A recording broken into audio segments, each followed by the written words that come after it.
Mic check, 1, 2, 3, mic check.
Thank you. Good afternoon, everyone. Welcome to the Emergency and Community Services Committee meeting for May 22nd, 2025. As we have quorum present for today's meeting, I'd like to call the meeting to order.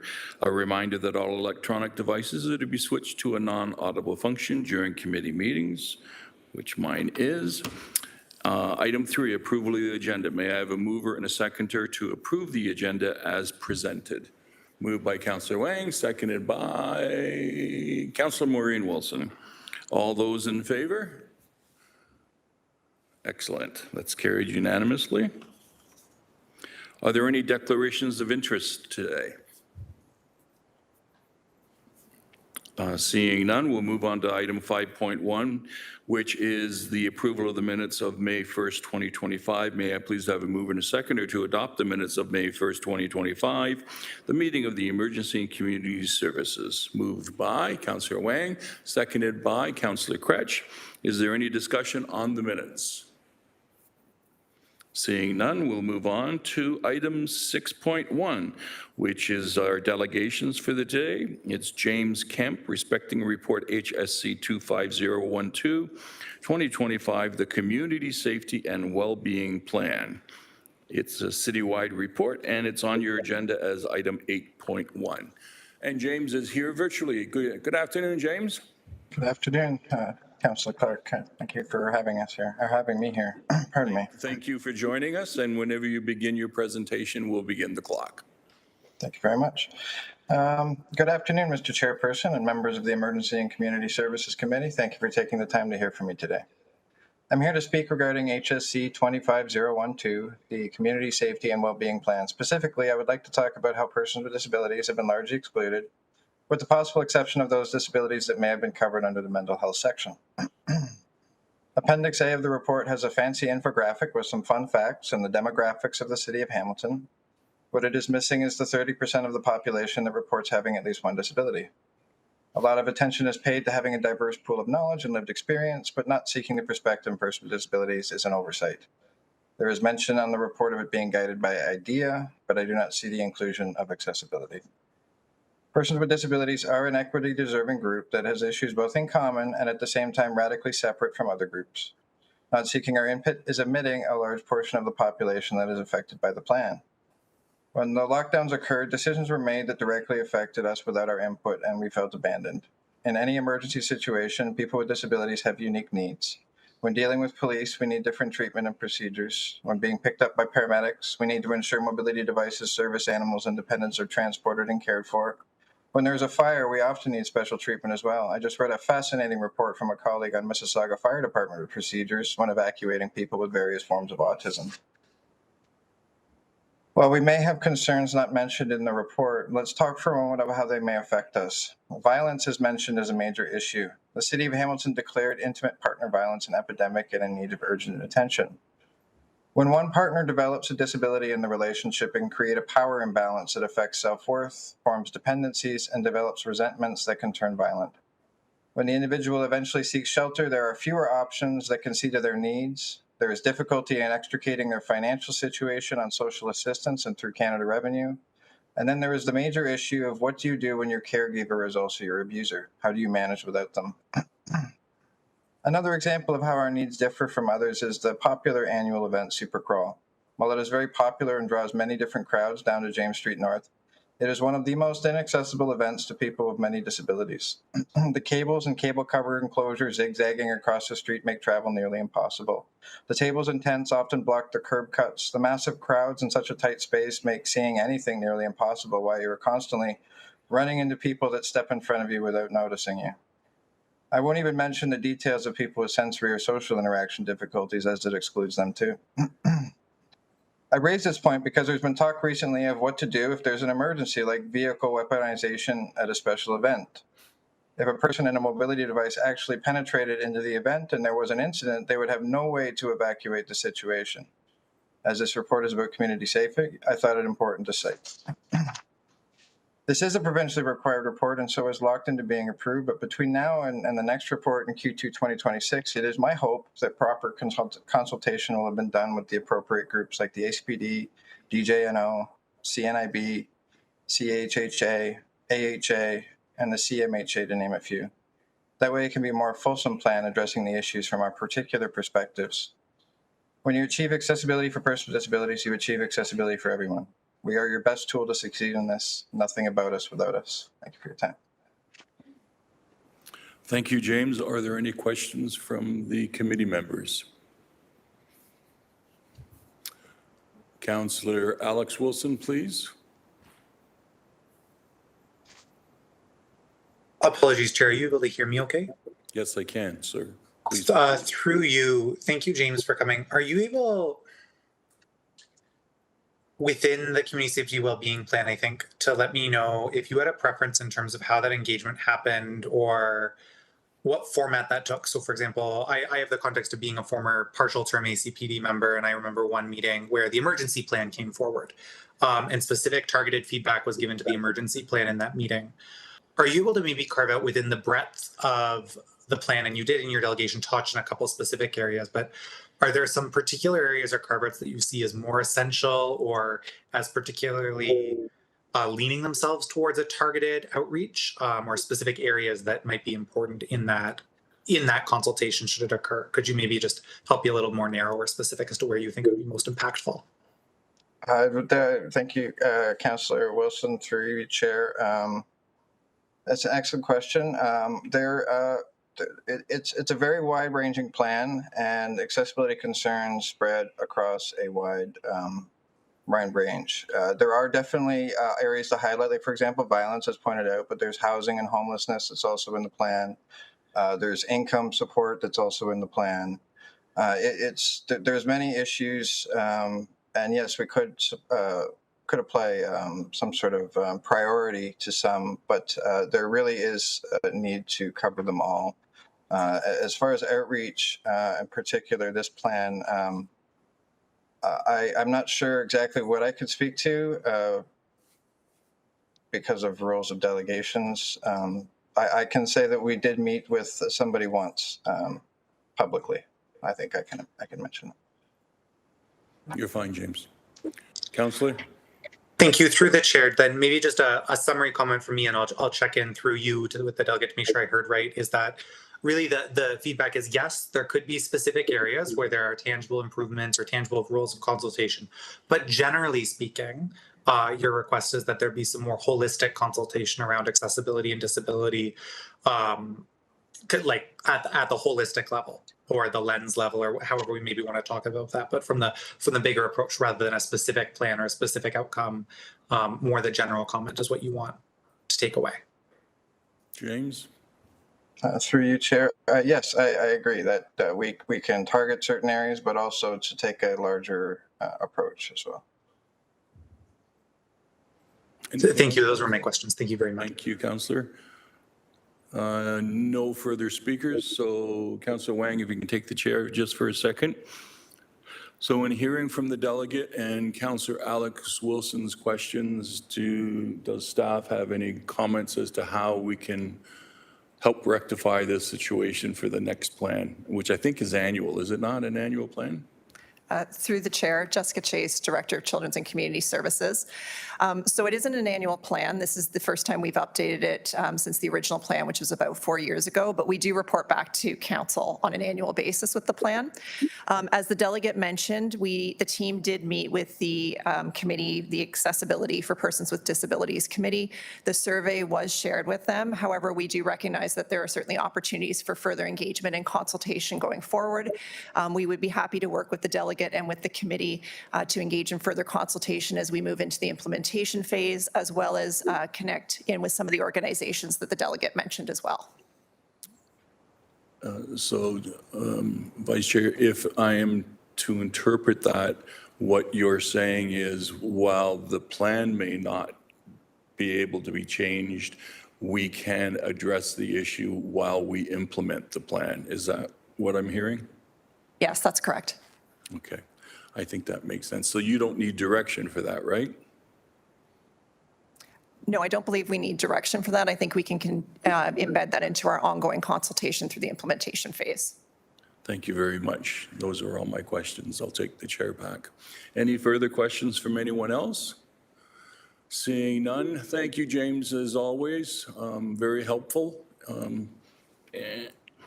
So we are now moving on to, because we're not going to that report yet.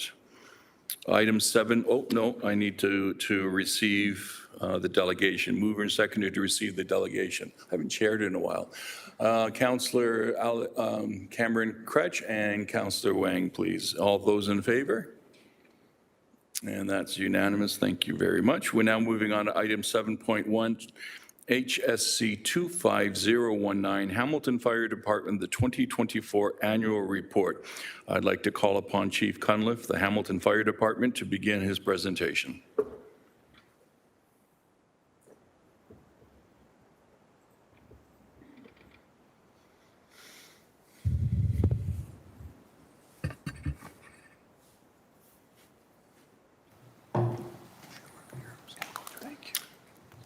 Good afternoon, Chief. You can begin whenever you're ready there. Thank you, Mr. Chair. So this afternoon, I have the pleasure of presenting the 2024 Hamilton Fire Department Annual Report.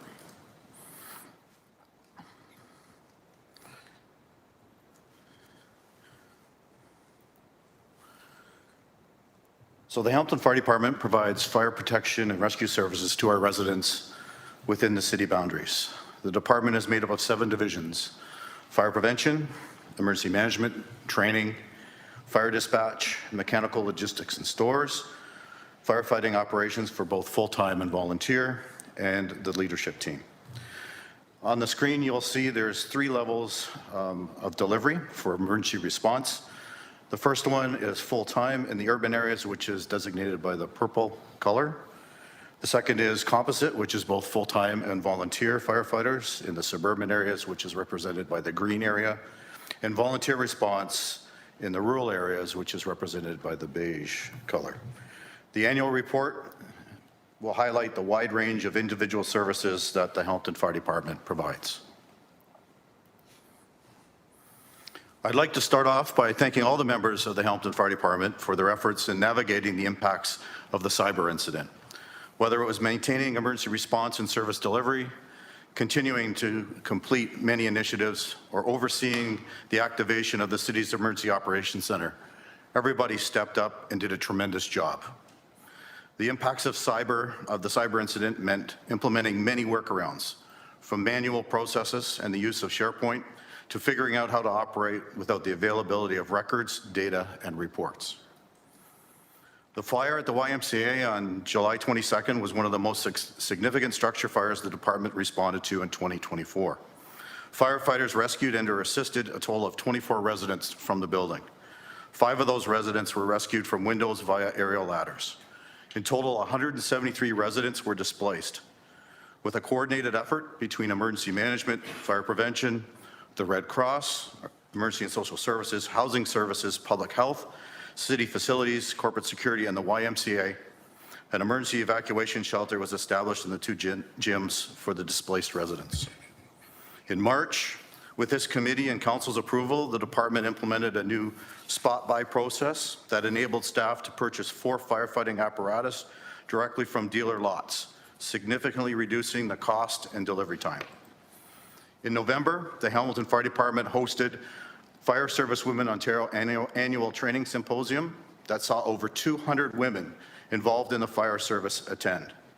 During the awards breakfast, it was my honor to help recognize Hamilton firefighter Pike Kirpan for all her efforts and accomplishments as she was finishing out her term as president. And then in December, the Premier announced new legislation to expand presumptive cancer coverage for firefighters across the province. The need for firefighter presumptive legislation was championed locally after the Plastimet fire.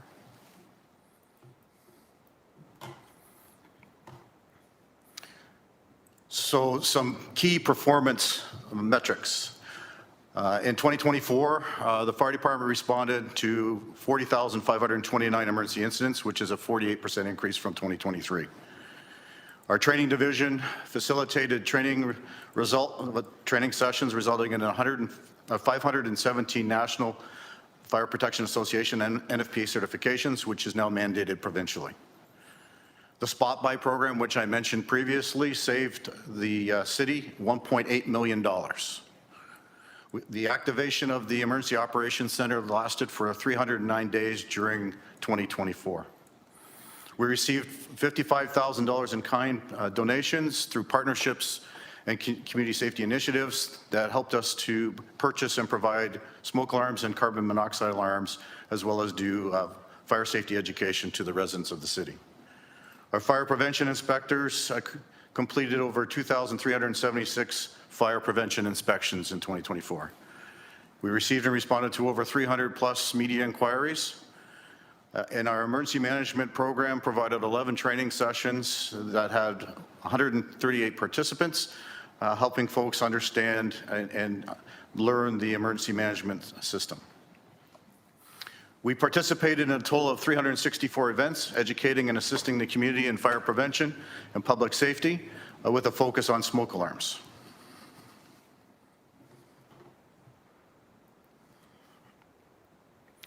The 10-year fire service delivery plan that was approved by Council in June of 2019 was developed to be an evergreen document. And the initial version outlined 12 objectives and 98 individual actions to guide the fire department's future direction.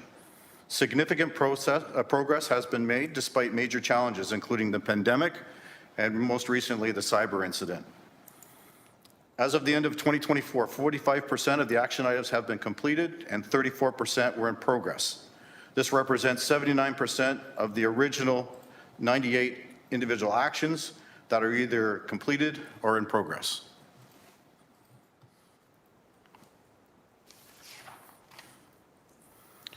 This is the point in the presentation where I'd usually start sharing robust data. However, as previously mentioned, the cyber incident greatly impacted our records management system and our ability to collect and analyze data. We have been able to glean some trends based on the data that we've been able to capture for 2024. Last year continued to trend like the previous 2 years. The greatest number of structure fires continue to be happening in residential properties. Both single-family and multi-unit residential buildings continue to be of high risk. We're seeing an increased trend in fires in these buildings becoming larger scale, just like the incident we saw on Houston Street on Monday. Today's fires are burning hotter and faster, consuming more of the involved structure and the adjacent units and buildings, resulting in a high level of damage and loss. Continued efforts and new approaches are required to protect our valuable building stock, as well as this was identified in the approved community risk assessment. As was the case over the past few years, wards 2, 3, and 4 continue to account for over 50% of the structure fires happening in the city.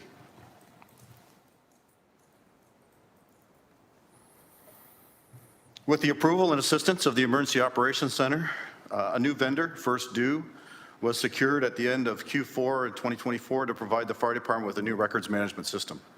First Due is a cloud-based software application specifically created and used by North American Fire Services and emergency service agencies. Implementation of the system is currently underway.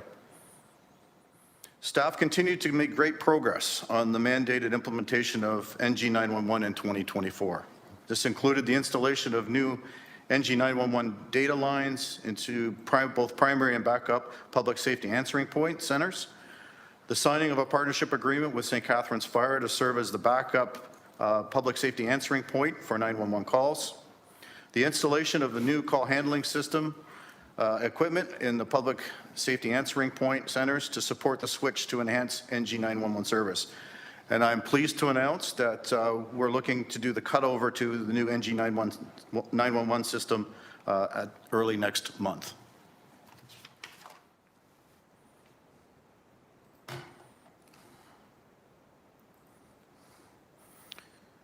Last year, the fire department continued our efforts to assist in building a safer community, which directly supports council's priority of a safe and thriving neighborhoods. Trends are showing an increase in structure fires happening in multi-residential buildings, putting both lives and building stock at a higher level of risk. The fires are resulting in higher level of damage and loss, not only in the unit of origin, but also in the adjacent units. Then in turn, the occupants from all impacted units are being displaced. In 2024, the department introduced Townhouse Tuesdays, a pilot program where firefighting crews went to selected townhouse complex every Tuesday in September and October and distributed fire safety materials as well as smoke alarms. Throughout the year, fire prevention staff attended multiple events with partners such as the Hamilton District Apartment Association and the Hamilton Wentworth District Catholic School Board to raise awareness amongst residents on fire safety and distribute fire prevention materials. In November, I presented our provincially mandated community risk assessment to committee and council for approval. This is a key document in understanding Hamilton's fire safety risk. The department updated its respiratory protection program to include MSA G1 self-contained breathing apparatus and respirators to enhance firefighter protection in hazardous environments. The department hosted and organized 2 family nights for new full-time and volunteer firefighter recruits that provide important onboarding resources for the recruits and their families. In 2024, the department continued to focus on inclusion, diversity, equity, and accessibility through many different initiatives, including in October, we hosted the Camp Fit program, which is future firefighters in training for young women and gender diverse youth, 16 to 20 years old. We continued our ongoing partnership and project with McMaster and City Labs, focused on identifying and implementing recruitment practices that will encourage members of our local community to consider employment opportunities with the Hamilton Fire Department. The department increased activity in community engagement by building relationships with diverse groups and communities, including our Indigenous community. This included gaining a deeper understanding of Indigenous culture, principles, and practices by attending and supporting several Indigenous events, including Sacred Fires, a sunrise ceremony for the Day of Truth and Reconciliation, and Indigenous Veterans Day. Additionally, the department has included and recognized the Indigenous community within the Hamilton Fire Department-led events and activities, such as graduations, ceremonies, and family wellness nights. The department's fire safety trailer is a helpful, hands-on, and interactive tool that was widely used during school visits and at various community events throughout the year to promote fire safety.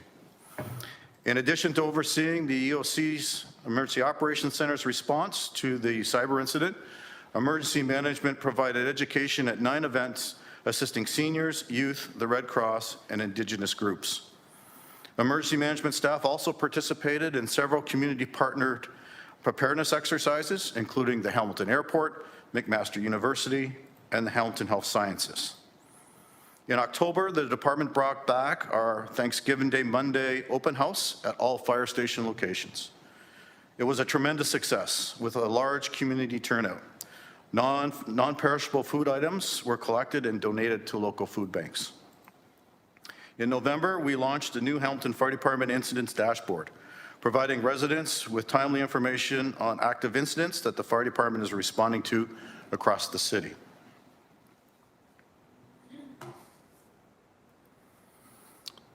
In closing, on behalf of all the members of the Hamilton Fire Department, I want to personally thank the members of this committee and all the members of council for your ongoing support. It's very much appreciated. Chair, I'd be happy to answer any questions that members may have. Thank you, Chief. Did you want to stay at the dais, or would you like to go up to your... I'll stay here. Okay. Thank you very much. Councillor Wang, you're up first, please. Thank you. Through you, Chair. Thank you, Chief, for your presentation. I am always saddened to hear that Ward 4 makes it into the top 3 wards for fires in Hamilton. Just this morning, we heard that there was another fire on Kenilworth Avenue, but this was potentially arson related. So I wonder how, what is the incidence of arson versus just electrical or all of those other aspects in terms of how fires start and like, are we seeing a rise in arson is what that's the crux of my question is, are we seeing a rise in arson or these like deliberate acts? Chief? So through the chair to the councillor, so arson is always in the top 4. As we know, we have careless disposal of smokeless materials, unattended cooking, electrical, and arson. Those 4 causes year over year are in the top 4. They will shift. Last year we saw arson get into the number 3 spot. So at the end of the day, they're all behavioral based. And to your point in terms of, obviously our concerns are where the fires are happening all across the city, not just in 2, 3, and 4, but we know that's where the majority, over 50% are. We're in the process of developing some support material that we're going to send out to the councillors' offices that you would be able to disseminate out to your constituents to help to provide them with some additional fire safety information and some tips about making sure that they have working smoke alarms. Okay. My second question through you, Chair, is when I see slide 6 where it's specific, you say 500 plus because we have definitive numbers for 2022, 2023, and 2024. But in 2024, you have 500 plus, 300 plus, 200 plus. So I wonder, when do we get actual numbers then for 2024? So through the chair to the councillor, that's the best you're going to have because of the cyber incident. We lost the records management system, so that was what we were able to piece together because there are gaps in the data. Okay, sorry. Thank you very much for that. My last question then is about the future firefighters in training. I'm always interested in learning more about how we might encourage girls and femme-identifying adolescents to participate. So could you tell me about how successful this is, and are you seeing more interest in that program? Chief. So through the chair of the councillor, it's an extremely successful program. We've done it for, this was our 7th year. We had a hiatus during the pandemic. We averaged between 20 and 25 participants every year.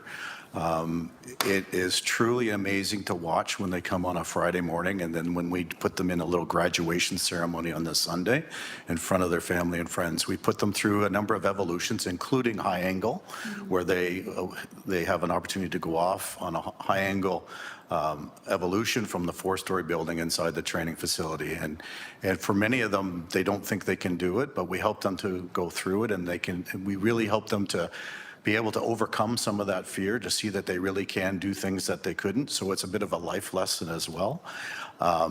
We have also seen, and we've got a couple of folks now that are now on either as a full-time firefighter, as a volunteer firefighter that have come through the program.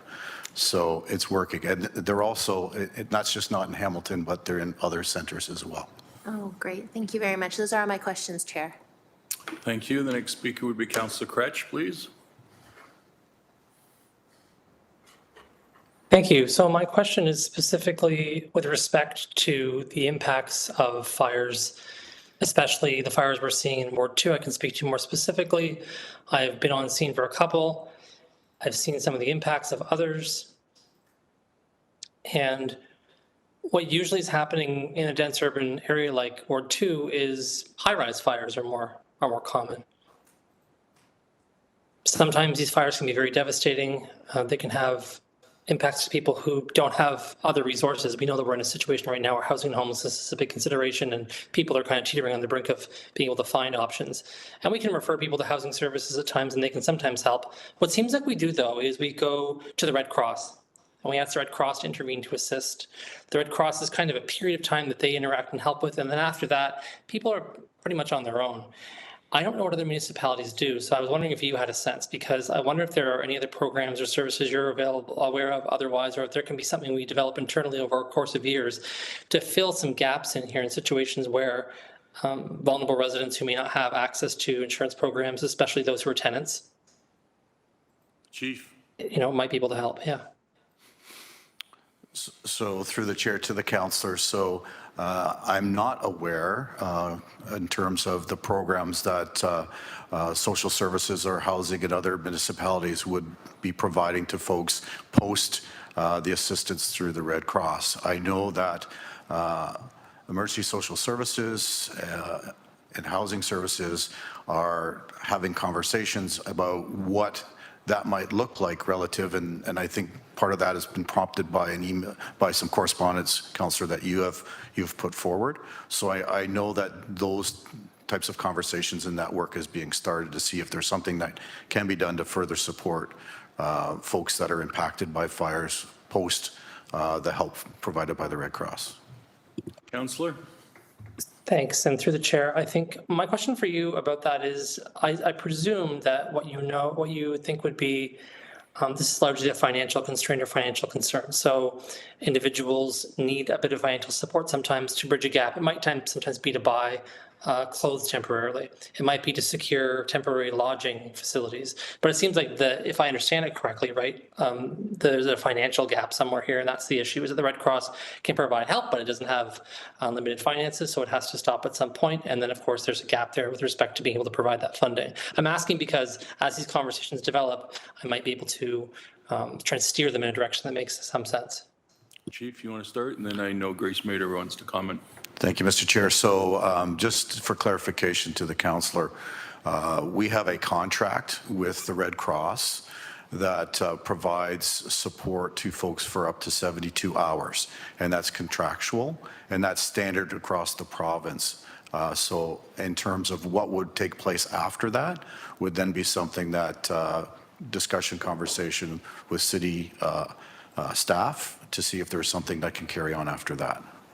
Thank you, Chief. GM Mader, please.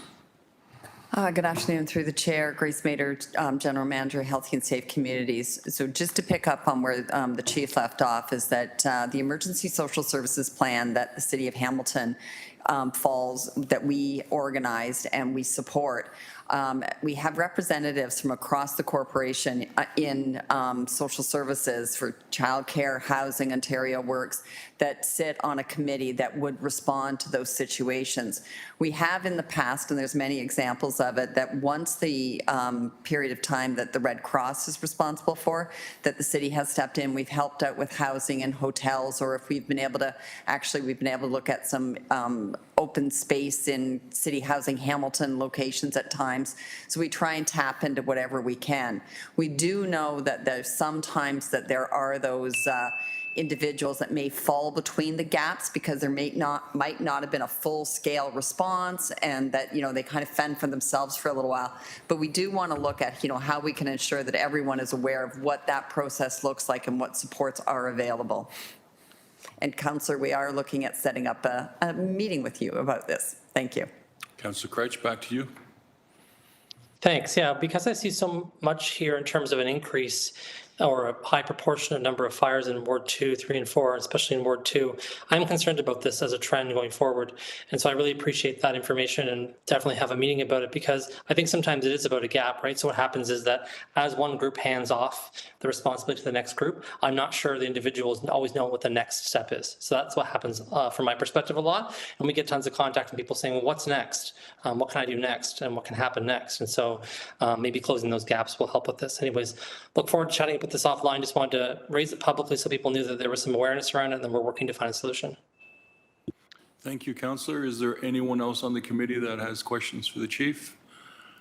Then Councillor Wang, if you can take the chair for me, please, I'd appreciate it. So just to follow up on Councillor Crouch's questions, which were very valuable. I know in Stony Creek of two examples where it was a multi-residential fire, Misty Wood up on the mountain, and Stony Brook, which was down in Ward 5. Up on the mountain, they lost 1 unit, and below the mountain, I think they lost 4 or 5 units. So all those people were displaced. They were displaced, I shouldn't say it that way. The units sat empty for almost 2 years. So a part of the problem is how the insurance companies are dealing with these losses. And it's frustrating because the families who lost their home seem to be an afterthought. That's my comment, not staff. I do have one question for the chief, if I may. I'm going to keep asking this every single year. I still have two concerns in the city. One is the fire department's knowledge of what materials are being stored in warehouses around the city, I think of Lebanon, where a warehouse was filled with, I think it was ammonia nitrate, and it was a horrendous explosion when it caught fire. And I remember Plastomet in Hamilton, and I'm not sure we've gotten to the point where the fire department can show up at a number and know what's in the building that's on fire. Care to comment on that? Certainly, through the chair to the councillor. So good news, councillor. Based on your comments last year, we brought forward a report that requested some staff to set up a hazardous materials repository for commercial buildings. Cyber slowed us down a little bit in terms of the ability to hire those staff. Those staff have now been hired, and that project is now started in 2025 to start to get out to the commercial buildings and determine what's in it so that we can then fill the new records management system with that information, and it will be readily available in the trucks as the firefighters are responding. That's really good news, and I'm sure it will be well received by all of the officers, because there's nothing worse than showing up in a fire and not really sure what's in there that's burning. And you can hit it with different fire suppression, and you can create more problems than you're trying to solve. So that's excellent news. I'm glad to hear that. Can we require the property owner to tell us what's in their property? So through the chair to the councillor. So there is no legislation in terms of the Ontario Fire Code that says they have to. What we're going to be doing is we're going to be doing proactive door knocks to see if we can get in and get the information. Depending on what we determine, if they don't let us in and we determine there is a cause for it, we can potentially use our ability to enter a premise to go in and take a look. Our whole point on this is to make owners aware that it's in their best interest to provide us the information of what's inside.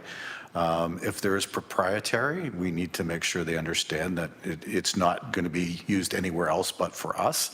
And it's really in terms of helping to maintain public safety, that if there was an incident, we have the ability to know generally what's inside, and it allows us, as you say, to apply the appropriate tactic so that we don't have a bigger issue than what we may already have.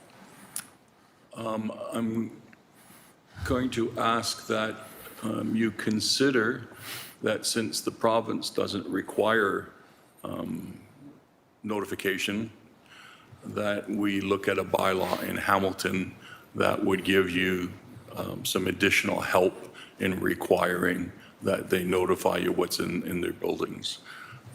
This has been an ongoing issue, and it's really the roll of the dice, and something's going to happen again. The other question I have is about these lithium batteries. I think I asked it last year. We're seeing more fires from them. How do we help residents understand the risk? I still see constituents with their motorbike being charged in the house and things like that, that if there is a fire, that house is going to be in a lot of trouble. And the residents, the smoke coming off it is toxic. So just looking for an answer on that. And that's my last question, Chair. Through the chair to the councillor, you're correct. We're seeing more and more incidents starting to crop up with regards to lithium batteries. We are doing our best to try and get the message out there through our public education and social media posts. This is not just a Hamilton issue. This is a North American and really worldwide issue in terms of the use of batteries. And so the best thing is that we just continue to do and use every avenue we have to make people aware. Again, Councillor, unfortunately, some of this is behavioral based as well. And we know that you can't change behavior, but we certainly want to try and modify it. Yeah, it's habit forming, right? Correct. Okay, I don't see, oh, Councillor Tom Jackson. Good afternoon, Chair Clark. Thank you very much. Chief, always find it very informative, educational, and impressive of your annual report. I want to make one comment, then ask one question. The one comment is I'm very thrilled to hear about for firefighters the presumptive legislation coming out of the province that started all here, sadly, with an enormous tragedy of the Plastimet fire in '97. And I must give credit, Chief, back then, a very young rookie councillor who took over in Ward 2 shortly after she inherited that fire, Councillor Andrea Horvath, our current mayor, was a big advocate in light of the firefighter Shaw that sadly lost his life to cancer, primarily through what he breathed in from that Plastimet fire. So I must, from a historical standpoint and a political standpoint, give great credit to our current mayor and former councillor Andrea Horvath for that.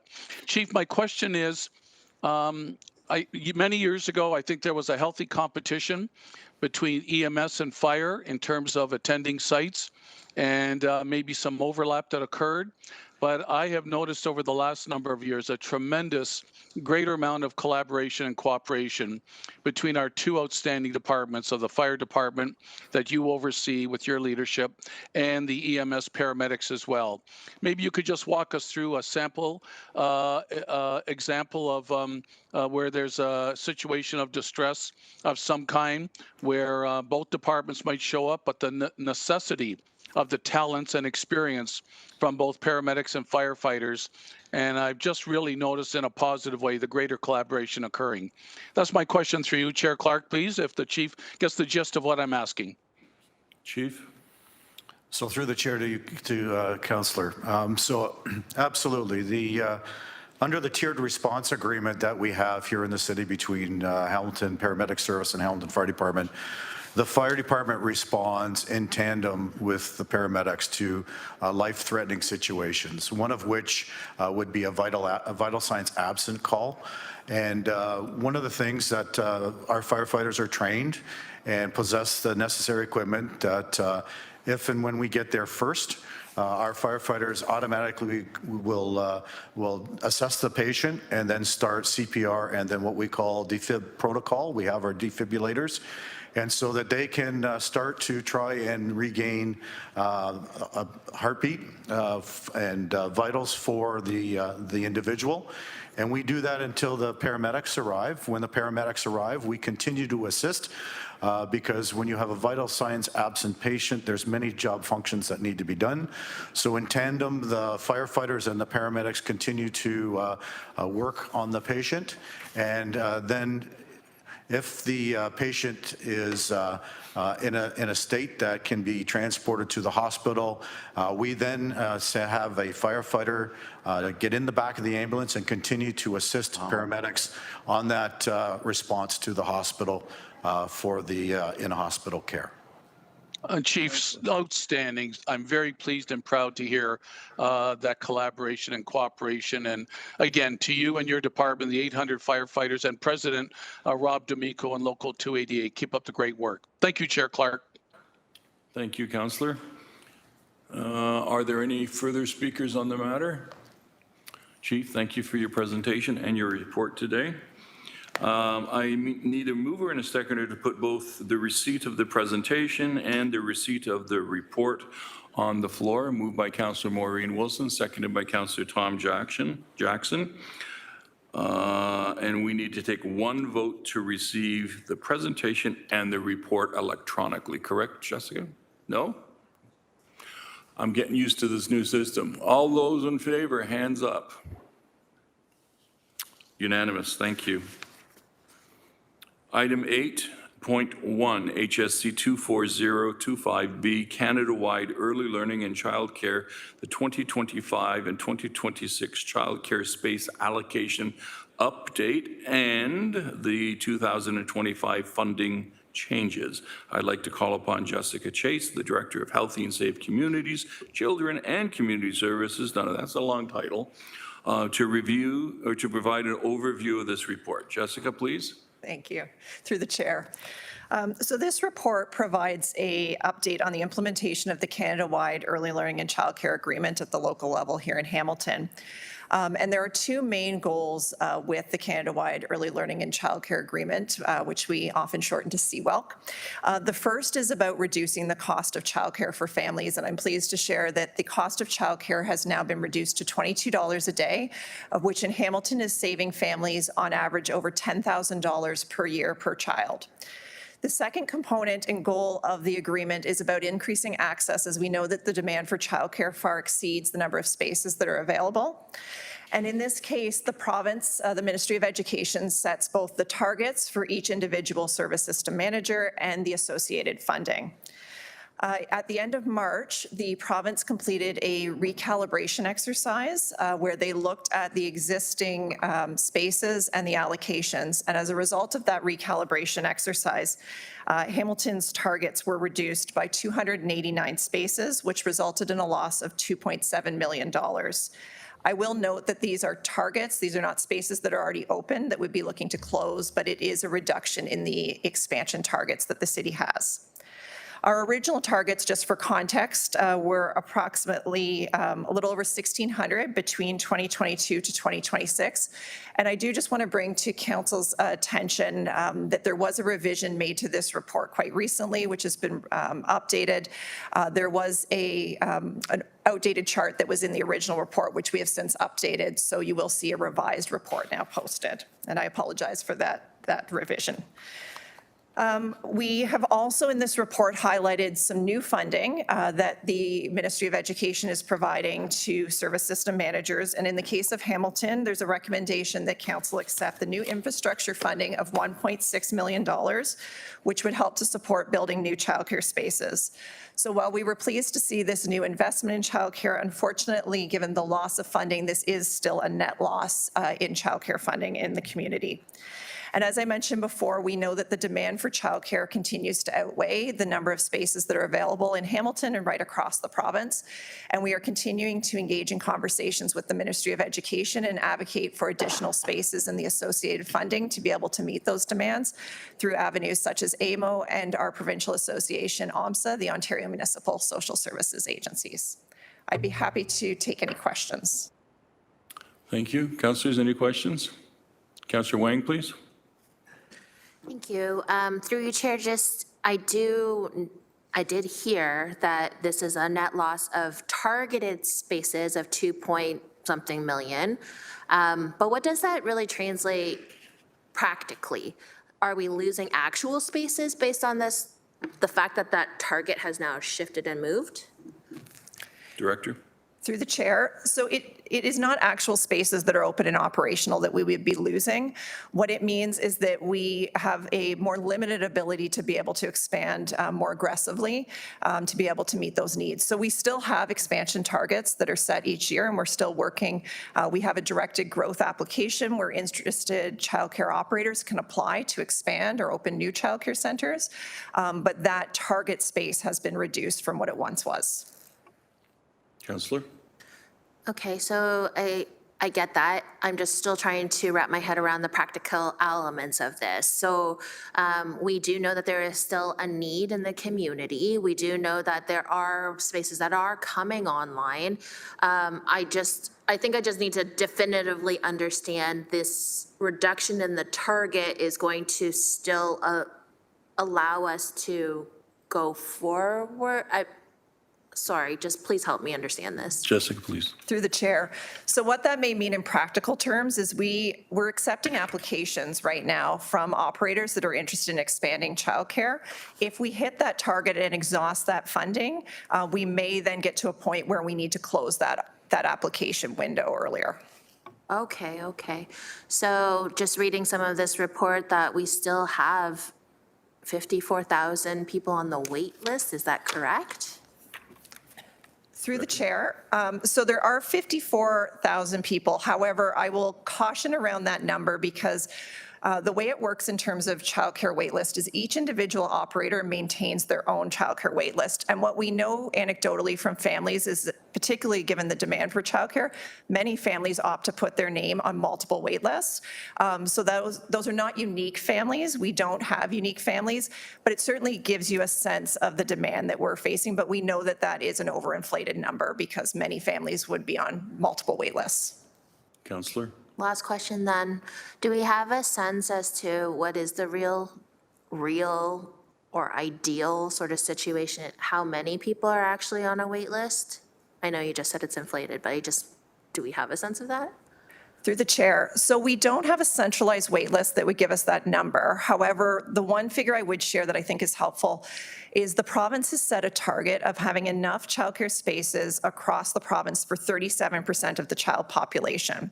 And so in order for us to get to that target in Hamilton, that would require us to have a little more than 1,000 more spaces than what we currently have within our targets. Okay. I feel like that's a little more, in my sense, Chair, it's a lot more easier to put that into an actual context because these numbers are just really big. Yep. And so I think that helps me a lot with understanding where we're at truly. Thank you very much, Chair. Thank you, Councillor. Councillor Maureen Wilson, please. Thank you. I appreciate Councillor Wang's questions. So just so I'm clear, we're not getting money, but then we're getting money, and we're down, our net reduction is what? Could you just clarify that number? Is it 1.6 million or? Through the chair, the net difference between the two is approximately 1.1 million. 1.1, okay. And we have a provincial government who I think it's fair to say was very late in signing on to the national program, who then has the, audacity to blame the federal government for not continuing its commitment, even though there was an election, for that national program. And that is the reason for some of the loss or the uncertainty. Could you put that in context of that timeline? Thank you. Director, please. Through the chair. So I think there's two different things that are happening. One was a recalibration exercise where the province looked at all municipalities because they had heard from some municipalities that they weren't going to be able to meet the targets. That wasn't the case in Hamilton. We have said all along that we would be able to meet those targets and in fact could use additional spaces in Hamilton. We know that there was many communities that were saying the same thing, that they could utilize additional spaces. They recalibrated those spaces, and so Hamilton was one of 27 other service system managers that experienced a loss in spaces and the associated funding. The piece in terms of the agreement, we are aware that the province and the federal government is currently still negotiating the extension of the Canada-wide early learning and childcare agreement. Okay, so sorry, thank you. I'm a little bit confused. So there's some municipalities who are not in need, but we are in need, but we end up down funding for 289. Maybe I'm not understanding what informs a recalibration. Can you daylight that methodology? And is it something that's done all the time? Or how do we reconcile, we want to put our hands up because we have the demand and the need, yet we're not getting it. And I'm wondering, therefore, are those who don't want it or don't need it, as a consequence of this recalibration, how did they fare? So on the recalibration, could you just clarify, is that a regular exercise and what informs it? Through the chair. Director Chase. Through the chair. So it's not a regular exercise. This is the first time that we have gone through this recalibration process. There was a data collection exercise that the ministry completed last October, and they have utilized the data that was submitted to inform that recalibration exercise. We believe that it really boils down to being a timing issue. So because each municipality implemented a different local process around how they were going to accept applications from operators, we chose to do an annual process, for instance. Our 2025 applications had not yet opened up, so we did not have spaces that were allocated to a specific operator at that time. And we believe that the ministry has used that information to be able to make some decisions around reallocating spaces to communities that were a little bit further along in their application process. Councillor? Thank you. I know it's not germane to this report, but it was referenced in response to some of Councillor Wang's questions. It was noted that maybe those on the wait list are slightly inflated because we have families or caregivers who are on multiple lists.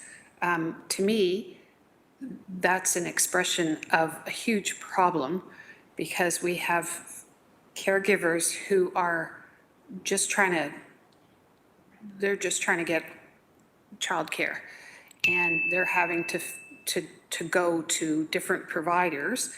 And so my question is, I know in some municipalities there are centralized lists, but apparently there isn't in Hamilton. Could you explain to me why that is the case? Why are we putting the onus on individuals? They may be new to Hamilton, they don't know who the providers are, but they're having to go on multiple lists that may upset our quantitative data. Could you explain that through the chair? Director Chase? Through the chair. So there are some municipalities that have implemented different software to be able to try and get at that. It is a difficult number to gather. And I think even when speaking to other municipalities that have had some success with implementing that software, because we know the challenge, as you expressed, Councillor, that families, because of the demand for childcare, are putting themselves on many wait lists. The other challenge that sometimes comes up with that is families may not then remove their names when they do get accepted into a childcare center. So we're going to continue to engage in conversations with our municipal colleagues to learn from their experiences around getting those centralized wait lists. But even those that have them, I know, have expressed some challenges with the data for that reason. Councillor? Thank you. I guess the soundness of the data for me is secondary to the fact that it's just such a nerve-wracking, exhausting experience that at time which you should be concentrated either on the health of your pregnancy or and the early learning of a child, you're having to be stressed and expend energy on trying to get on multiple lists. So I don't know. I'm sure if we have software that can do multiple things, I hope that all municipalities would gather and try and affect that change. Chair, I had the privilege of attending a function not too long ago where this subject was discussed. And one of the takeaways that from the discussion was the importance of having to speak the language of the funder. And again, if the funder, I'm not suggesting, but if the integrity of the child and their future is perhaps not top of mind, what might be top of mind is the absolute importance of quality, affordable, accessible childcare to our economy. And there was a saying that was used at the time that thanks to childcare, Canada works, meaning people will be able to go and get to work, maintain employment, be productive. If for nothing else, it supports the economic engine when we have more than half the population or those who have children in care, the capacity to work. So it's an ongoing battle, and I hope and trust that we can lean into it and pound the table and talk about the importance of this function and of this service, and that Hamilton, which clearly is a community in need, needs more. Thank you. Thank you, Councillor. Any further speakers on this matter? Seeing none. Did I ask for a mover and seconder?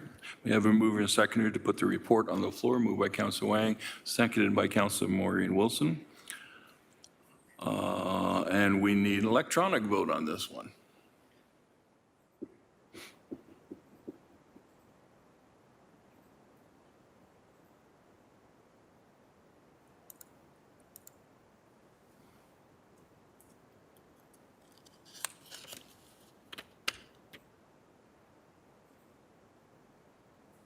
The vote was carried unanimously.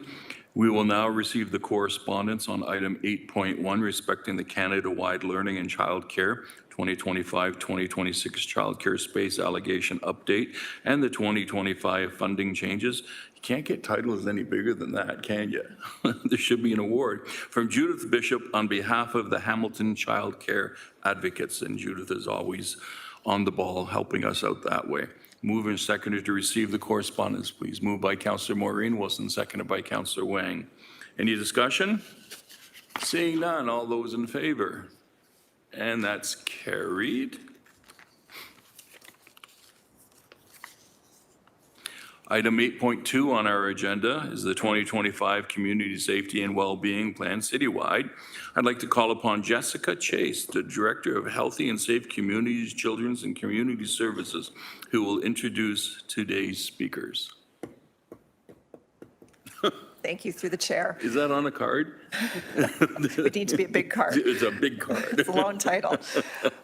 So the report that's before you today in the presentation provides an overview of our updated community safety and well-being plan, which was conducted with input from our community partners. We have here today, and I'm pleased to introduce Rochelle Ihiguaba, who's the Manager of Community Strategies with the city, Deputy Paul Hamilton from the Hamilton Police, and Brian Schoen, who is the Executive Director with Hamilton Child and Family Supports.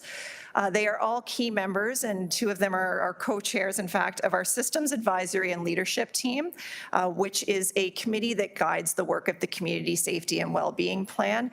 As we know that this plan, in order for it to be successful, it is important that we have leadership both from the city and the community that's leading this work. So with that, I will turn it over to them, and I'm pleased to introduce them to kick us off. Rochelle, go ahead, please. Thank you through the chair, and thank you to Director Chase for the introduction. As you may recall, we've been to committee a few times over the past couple of years around community safety and well-being.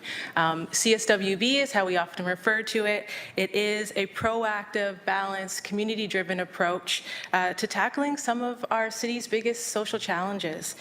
We really take a whole of Hamilton approach with this plan, and it is central to the way that we work. As Director Chase mentioned, having not only the City of Hamilton, but many community partners, residents involved is central. The goal of CSWB is to move away from crisis-driven responses and move towards those proactive, preventative, coordinated approaches that delivers better outcomes.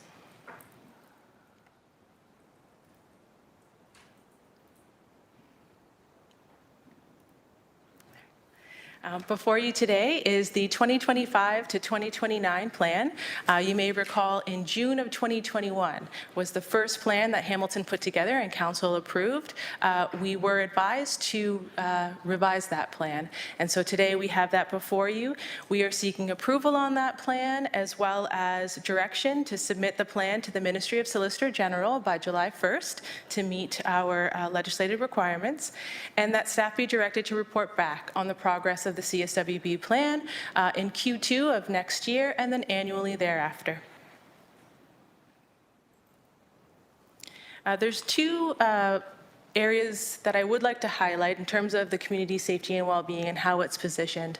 Back in 2019, the Community Safety and Policing Act came forward and identified that all Ontario municipalities had to have a community safety and well-being plan.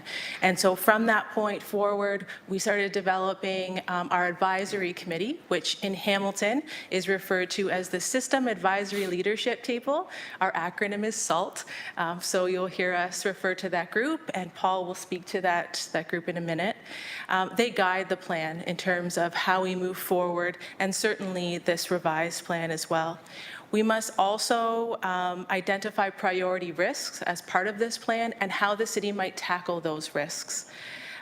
We look at activating implementation teams, and in Hamilton we know we are resource rich and we have many strategies, plans, committees, networks that are all aiming to achieve safety and well-being in some way. You'll see through this revised plan that we are calling on all of those groups to coordinate and work more together, but we refer to those as implementation teams. And lastly, there's a data and decision support tool that we must have. And through this revision process, you'll see that there was quite a robust data and community engagement strategy that was a part of that. That is one aspect of the plan. Moving forward, you will see a data dashboard that's a part of this to help us monitor our progress and see where we might need to make some adjustments along the way. And then, of course, at a local level, our council priorities. There are 3 that the CSWB particularly aligns with, and that is safe and thriving neighborhoods, responsiveness and transparency, and sustainable development. Really, at the core of this plan, you'll see that ensuring people have access to services in an equitable way, that we are working with our city colleagues as well as the community to ensure that we're responsive and transparent, and that we have that ongoing engagement are all parts of this plan. So I'll now turn it over to Paul. Good afternoon, officer. Thank you. Sorry, what's that? Just here? Okay, thank you. The System Advisory Leadership Table was established to support cross-sector coordination. And since the original plan, we have welcomed many new partners and currently have over 20 services and agencies represented. We continue to expand membership to ensure the Community Safety Wellbeing Plan is shaped by diverse perspectives and lived experiences. The first plan was approved in June 2021 with 6 key priorities being hate, substance use, violence, housing, mental health, and access to income. The updated 2025 to 2029 plan builds on these foundations to address evolving needs in our city.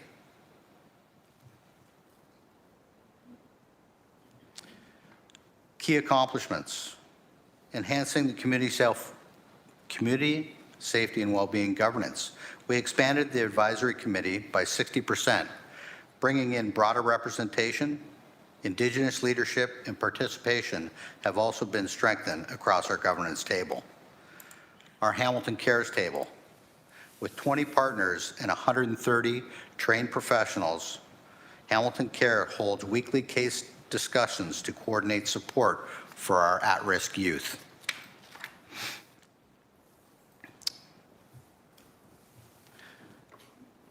Building safer communities. We've invested over $2.5 million in 9 programs, engaging more than 1,100 youth and delivering over 300 sessions focused on safety and support. Tackling gender-based violence. We invest over $130,000 to support the Women's Abuse Working Group, and $100,000 funded a citywide safety audit. We have also adopted a new community safety definition to guide our work.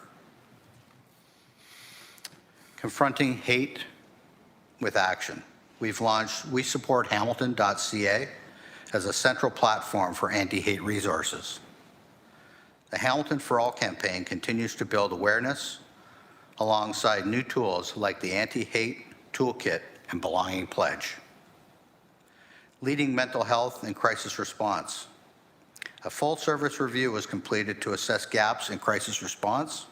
We have also secured funding to support designated leadership to move this work forward. Housing and shelter supports. Over 270 new temporary shelter beds were added, and a dedicated tenant support team was launched to help residents stay housed and supported. The mandate and revision and reporting timelines. In April 2024, municipalities were mandated to revise their community safety and well-being plans and submit their updated plans by July 1st of this year. Municipalities must regularly monitor and update their community safety and well-being plans every 4 years moving forward. I'll turn it over to Brian. Thank you very much. I'm honored to be here today and honored to be part of the SALT group. The community engagement with residents and partners and equity deserving groups is critical to the work that we do, and we heard a little bit of that at the beginning of the session today. We've had more than 10 conversations with community-led or community-driven networks. We hosted more than 10 conversations with networks and action tables, both city-led and community-driven, to gather insights and strengthen alignment across initiatives. We had 12 agency-led engagements with equity-deserving communities, and we looked at 12 focus sessions with equity-deserving groups, ensuring that underrepresented voices directly shape the direction of the plan. Nearly 1,000 residents participated in our public survey, providing valuable input to what the safety and well-being could mean to them. And finally, we also used the Art of Belonging activity to engage children in our community and get their perspective in a creative and accessible way. What did we hear? We heard that engagement and data review confirmed that all 6 priorities, hate incidents, substance use, violence, housing and homelessness, mental health and stigma, and access to income, remain relevant and increased urgency and stronger connections. Emerging concerns such as social isolation, food insecurity, encampments, and public safety were also identified. Voices from people from lived experience and service providers emphasize the need for stronger coordination, more equitable access to services, and better integration between community-led and community-driven efforts. The insights from partners, residents, and data directly informed the focus areas outlined here, which mark strategic shifts in how we respond to the CSWB's priorities, moving from identification to action and from isolated efforts to coordinated community-driven solutions.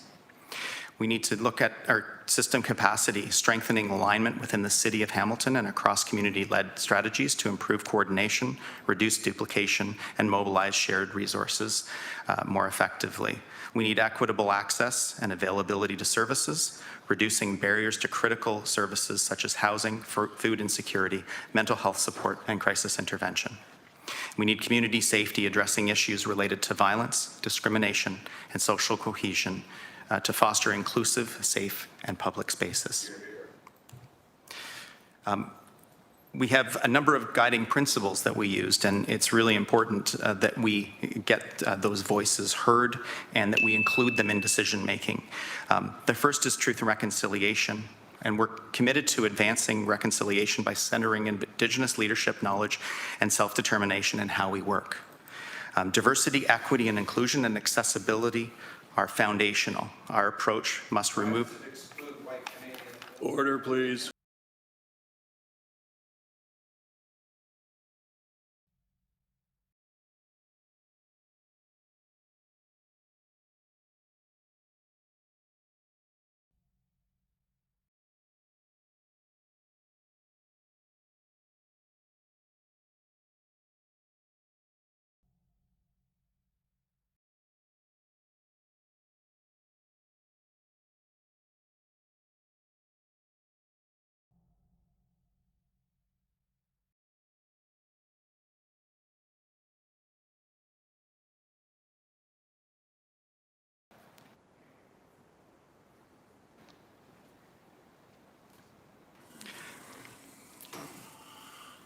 Apologies, everyone.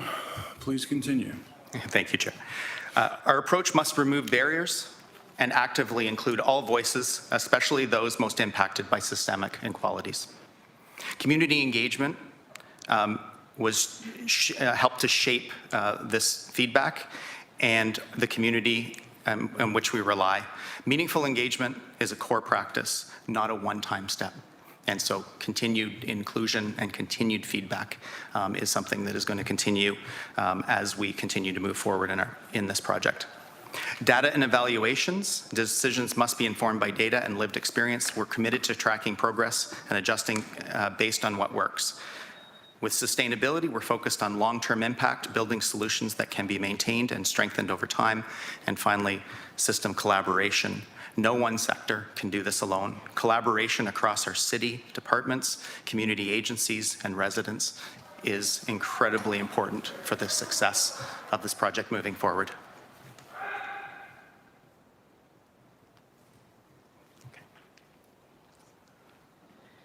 Thank you, Brian and Paul. In terms of our capacity and resource needs, currently the Community Safety and Wellbeing has permanent funding secured for 0.5 manager and 1 senior project manager. We were really fortunate in 2022 to secure funding from Public Safety Canada, and that was $4 million over 4 years. And through that funding, we also hired on 3 additional staff. So the accomplishments that you do see before you represents a complement more than the permanent FTE. And through the Building Safer Communities Fund, we were able to put just over $3 million back into community through that. So we are looking at the sustainability of some of those grants moving forward. In terms of additional investment, what might that look like? We know that system capacity requires us to have a robust data infrastructure, integration of lived experience into planning and delivery, not just at the revision, point of revision, but throughout the life course of our plan, and continued work on gender-based violence and anti-hate response as well. In terms of next steps, with Council's approval today, we will submit the plan to the Ministry of Solicitor General. And in the fall, we're looking forward to hosting an action planning workshop. We're currently working closely with HRPR, Hamilton Roundtable for Poverty Reduction, to ensure that a summit that was being planned through their efforts, as well as an action planning workshop, will come together and bring both community partners and folks with lived experience to that event, and inform performance measures and implementation strategies. We are committed to reporting back to ECS, and Q2 of next year will be that next report back to share progress. And lastly, a big thank you.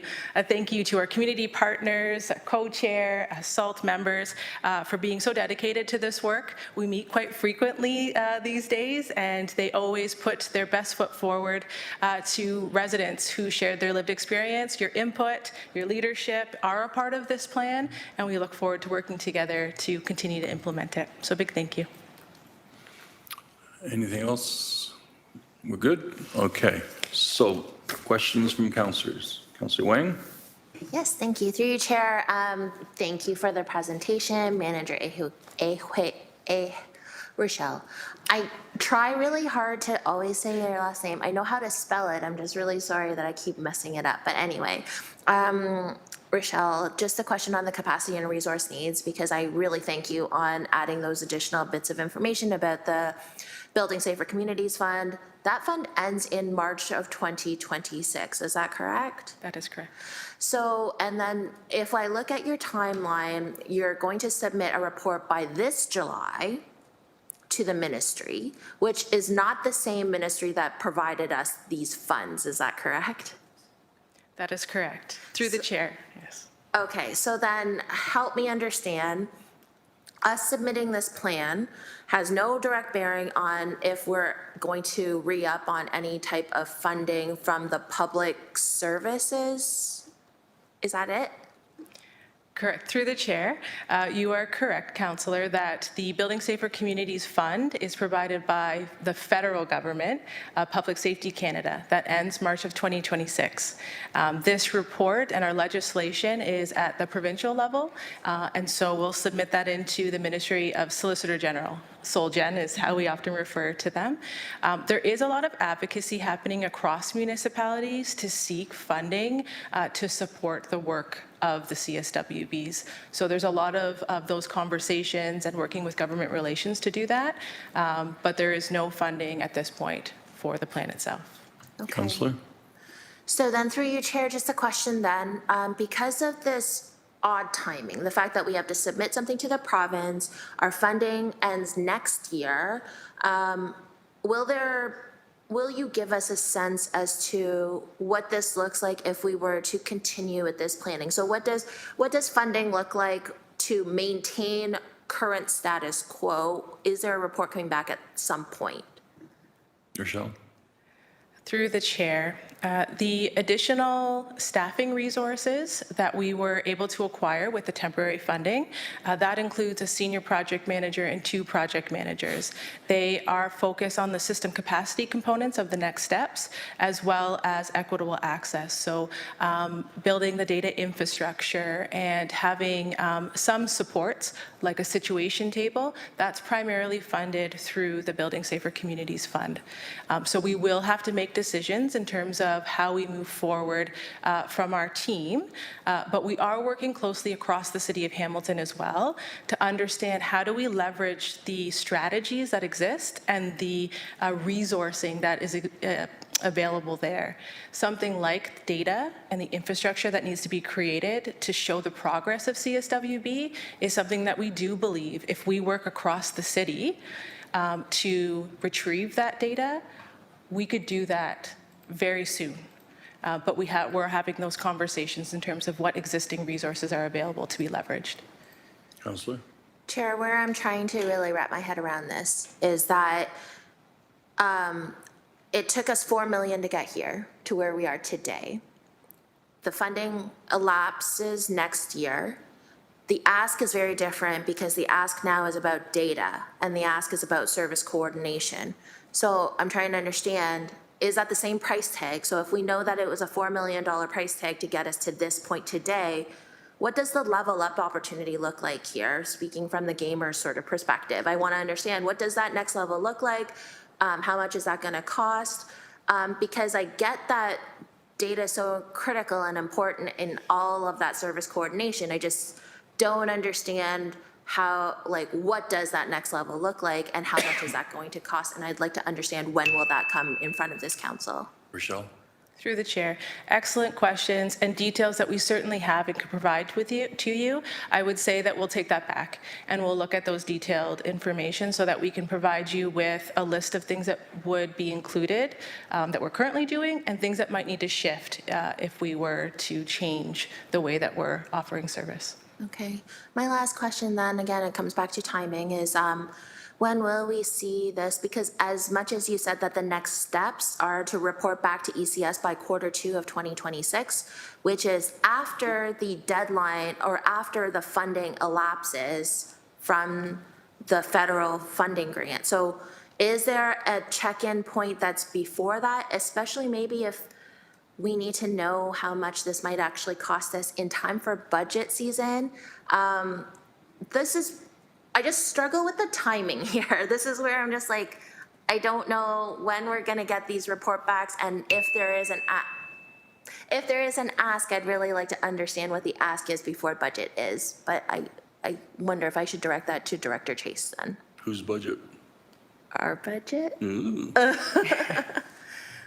Director Chase. Through the chair. So Rochelle is correct. She's identified that I think what we have with this is some sustainability challenges, because we know that there's been a number of investments made to support the community safety and well-being plan, some through the federal government. We were fortunate to receive the Building Safer Communities Fund, but as you identified, Councillor, that funding does come to an end at the end of March 2026. We also know that Council has made one-time investments into some of this work from a number of different initiatives that have stemmed out of this work. Things like one-time investments to support some of the work that's happening with the Women's Abuse Working Group, the gender-based safety audit, for instance. As we continue forward with the implementation, what we will be doing is looking at opportunities to either embed that into existing budgets, build that into next year's budget, or bring forward reports to council that would identify those things. So I'll use the gender-based safety audit as one example of this. We reported back to council a couple months ago with what the recommendations are, but with a plan to come back in September with a more detailed action plan that would then identify any resourcing and funding requirements to be able to action some of those things, and that would come before council.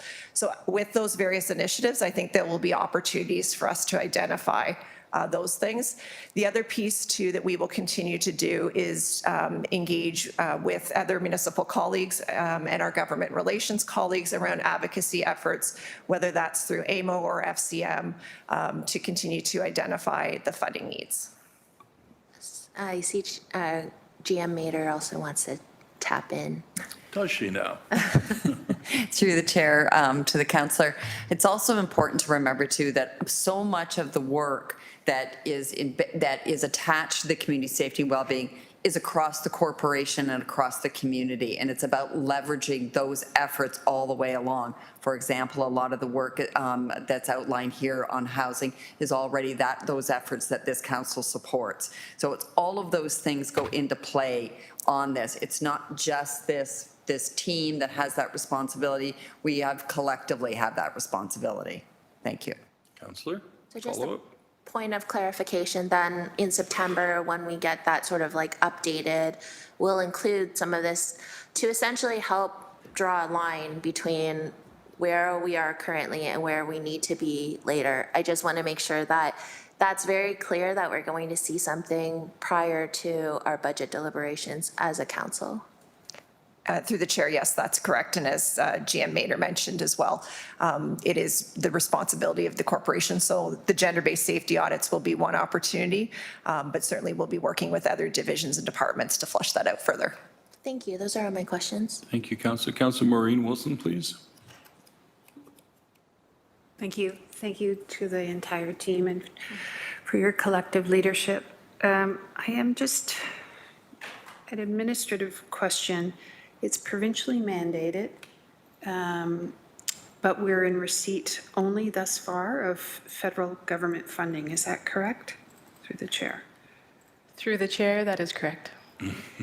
And the Federal Building Safer Community Fund, does that flow from the federal government to the Solicitor General and to us, or does it flow directly to the municipalities? Through the chair. Through the chair, the Building Safer Community Fund flows directly to the municipality, and it was to our discretion how that funding would be used, and the majority of our funding went out into the community. Through the chair, I am being a little cheeky in my next question, but it is actually genuine. Did the Premier of the province of Ontario object to the constitutional overreach of the federal government in its dealing directly with the administrative unit, of which is also called a municipality? Through the chair. Through the chair, no, I don't believe so. Okay. So there's multiple forms of precedence, and when the federal government can deal directly with municipalities, this being one. Thank you for that confirmation. My second question has to do with our 6 priorities and the referenced workshop, I believe, that is in the future. There was one partner identified in the form of the Hamilton Roundtable for Poverty Reduction. And I don't mean this the way it's coming out, but I am just trying to understand the identification of partnerships and those priorities we're putting forward. Access to income is one of 6, yet that is the partner. Hate, substance use, violence, housing and homelessness, mental health, and stigma are the other. Could you elaborate maybe on those opportunities for partnering and what is being platformed through the chair? Through the chair, our action planning workshop that's scheduled for the fall, we have a work group that's being struck through our SALT table. It came to light that the Hamilton Roundtable for Poverty Reduction was in the midst of planning a large community summit in the fall. And when we learned about that, we said, hey, there's a really great synergy around the perspectives that you want to get from the community and to inform their strategic planning and implementation. And we thought rather than having multiple events, we could make a summit with various partners coming together. So that was the impetus for having HRPR as a co-chair for the working group. But we do have the YWCA, other members within the community that are also part of that working group. And so we will ensure that the perspectives of partners that represent those other priorities are also at that working group as well. Okay, thank you. Appreciate your guidance and your leadership.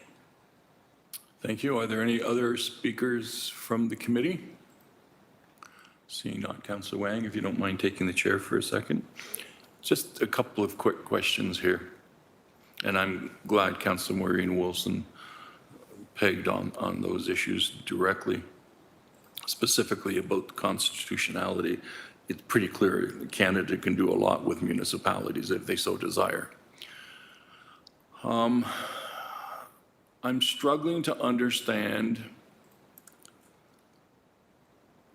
how this program rolls out. So I see on page 5 of the presentation, it talks about hate incidents, violence, mental health and stigma, substance use, housing, homelessness, access to income. So those seems to be the 6 priorities. I'm assuming that violence means blade as well as gun. Gun violence has been something that Hamilton has been experiencing, and it's one of these, it goes up, it goes down, it goes up, it goes down. So, and I've asked this before, so this is not new, Rochelle. How does this program help dissuade the young men, mostly, statistically, from picking up a gun to seek vengeance on some slight that they have inferred? Through the chair, the Community Safety and Wellbeing Plan is really focused on those upstream preventative solutions. So where community safety has stepped in through our funding with the federal government is we had a grant program, our Building Safer Communities grant, and that was focused on gun and gang violence in Hamilton, to your point, Councillor, because there was such an increase. And so what we identified working with partners is that there are a lot of really great programs that exist, but year over year, the funding isn't always stable, and we really need to invest in those programs that are already in the community, as well as some new ones, some nuances and different collaborative opportunities. So through that grant program, we invested in 9 collaborative programs that focused on prevention work. So that looked like recreation programs, that looked like outreach programs to individuals that were at heightened risk of either being a part of gangs or gun violence. So we have made those investments on the preventative side. On the intervention side of things, there's been less of a focus from a CSWB perspective. That isn't necessarily the lane that we're in, but we have a situation table that's been focused on supporting youth at risk, youth being 8 to 14 and their families. So if a child goes to a service provider and they're saying, hey, we have elevated risk in certain areas. One might be that they look like they are being groomed to be a part of a gang. Then the service provider would come to the situation table. They would have a collective conversation. How do we help intervene? How do we support that child and their family to mitigate the chances of them getting into a gang? And then other programs in terms of intervention and risk response, we would look to our community partners such as police services and some of our other partners. John Howard Society are doing great work in that space. Thank you, Chair. So other than the programs that existed, there's nothing new to try to prevent gun violence? Through the chair, there are new initiatives that have been supported through this work. I would say, though, one of the key focus areas moving forward is community safety, and that is complex. But one aspect of community safety is the gun violence, and so we're committed to looking at any other solutions that we'd need to invest in. That action planning workshop in the fall is going to be a great opportunity for us to learn more about those solutions. Yeah, I've long argued that the usual statement from police that it was a targeted shooting is kind of a misnomer, because we are seeing stray bullets and we have had deaths in our community from stray bullets. It's not simply a downtown crime, it is a citywide crime. We are seeing an increase in gun violence and threats of gun violence across the city. And I'm struggling because I don't see what's happening in this program to prevent that from happening. And I really worry. I don't mean to make it sound personal, but until you've experienced gun violence, I know the deputy chief can speak to it, you really don't understand the wide-reaching ramifications that that violence has, not only terrorizing neighborhoods and families for months after. We have young people looking for guns to protect themselves. And I don't have an answer for them. So I look to you folks in the next update. How are we going to do it? I understand all of the issues that can force someone to do that. But I'm not sure we're tackling it citywide. So, and that's my comment, Chair. Thank you, Councillor. I did see that Director Chase wanted to weigh in, so I'll ask Director Chase. Thank you, through the chair.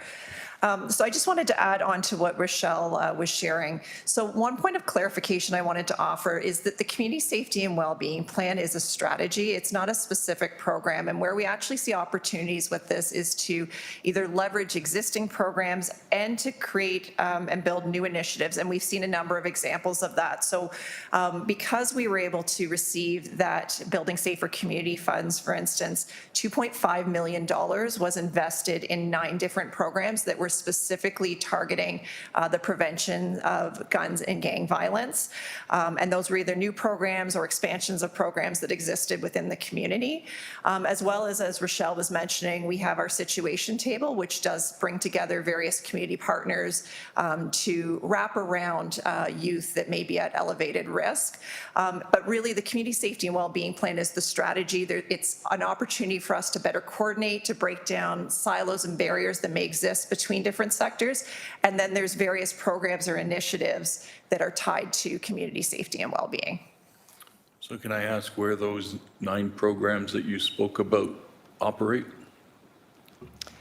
Through the chair. So they are offered by various community partners and they vary. Some of them are recreation programs, some are targeting at youth risk.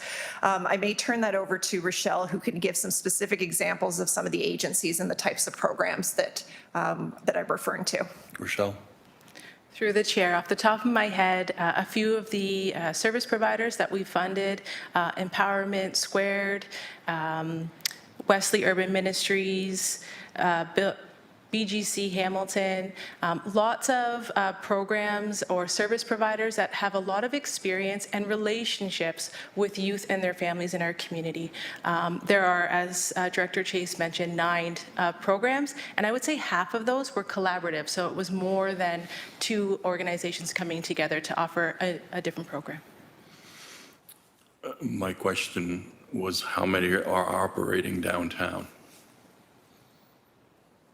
Through the chair, they are offered citywide. I would say that a good proportion are downtown. So the services may be offered citywide, but the actual programs are operated from facilities downtown. And that's the challenge, because we are, and the deputy chief can speak to it, we are seeing violence up on Hamilton Mountain and in the suburbs, in the high schools, and it is becoming horrific. And we need to do something more than we just need to do more on the mountain. I'll take the chair back. Deputy Chief, did you want to speak to it? Yeah, absolutely. Through you, Chair, and just to expand on what Rochelle said, a lot of great programs happening in this city. I think honestly, I don't think we do a great job of highlighting all the great work that's being done by multiple agencies, nonprofits, city collectively. But I think the goal of the community safety wellbeing strategy is to get us all swimming in the same direction. instead of everybody going off and doing their own thing. And that's really what it's about, which was already said, is leveraging that collective toward that goal. And you know, we have a lot of great groups like Liberty for Youth, Empowerment Squared, City Kids that are all focusing on youth in our community, and that really that upstream approach, providing mentorship to youth in our community. And I think we really got to continue to leverage on that, and I think that's what this plan we're hoping to do in the future and continue to do so that we can see that that difference in the future, because it's not an overnight solution, which you know. No, I agree, and I think those programs are fantastic, but what I'm trying to stress is that we have another part of the city that's separated by the escarpment, and those kids are experiencing similar poverty, violence in their home, violence in the school, gun violence, knives being pulled out and to threaten people. And if we don't catch the kids when they're young to try to dissuade them from it, then they're headed to a life of violence. And Absolutely. So that's my concern. Absolutely, and through our youth program as well, we're working with those youth who do first come in contact with the police to work on diversions, get them in programs, get them in these mentorship opportunities so that they don't follow down that path in the future. Thank you very much. I don't mean to belabor it. I just wanted to share my thoughts. I think I was the last speaker, which many are saying, oh, thank goodness. Councillor Maureen Wilson, you'd like to speak again? I would. Never pass up an opportunity to talk about the importance of accessible, quality childcare. But there is emerging evidence, although it's difficult because there's many variables, Chair, of the relationship between access to quality, affordable childcare and gun violence.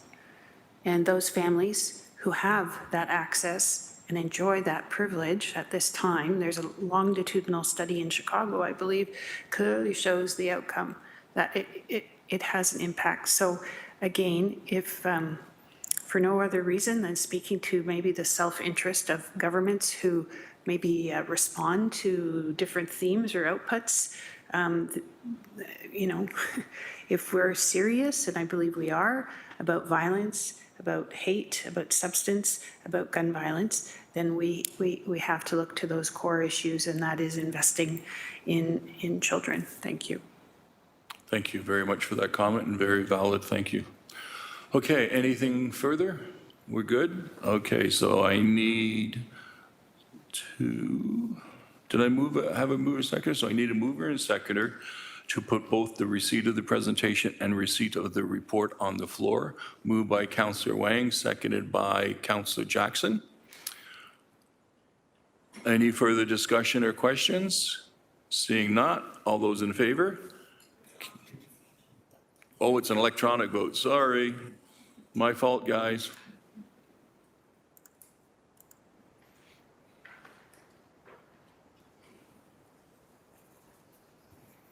And that carried unanimously. Thank you very much, folks. I don't believe there are any notices of motion, at least none that I heard of.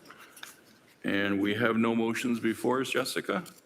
So now it's time to end the meeting. Adieu, mon ami. Have a great day.